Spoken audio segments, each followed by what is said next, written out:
Не седи на циментото, ке ти падне имунитетот, рекол македонскиот мудар народ.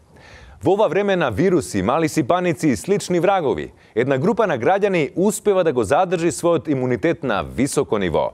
За личниот и колективниот имунитет разговаравме со нашиот нередовен фармацевт Ѓорѓи Дамјановски. Господине, колку е важен имунитетот? Најважен е имунитетот.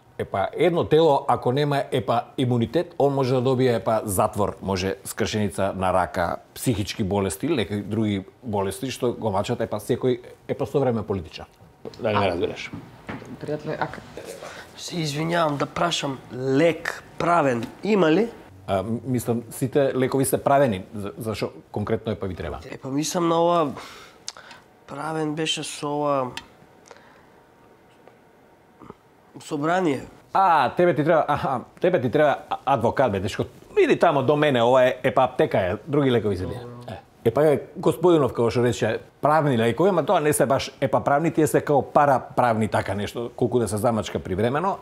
И ако нема од пријателите тој лек, ако не фати, например, што има еден што не му фати лекот, па се отиде дури у Будимпешта да се лечи. Значи важна е грижата за другите. Како не. Најважен е, така да речем, колективен имунитет.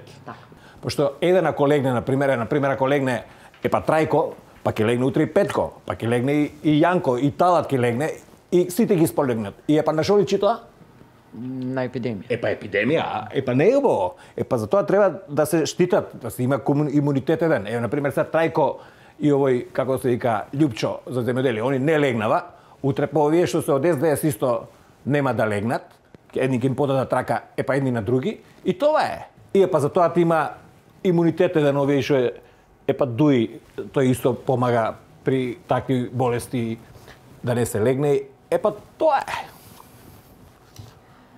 Значи пријателството е половина здравје. Студио? Елисалфета, ти благодариме. Ацо, може да продолжиме со вестите.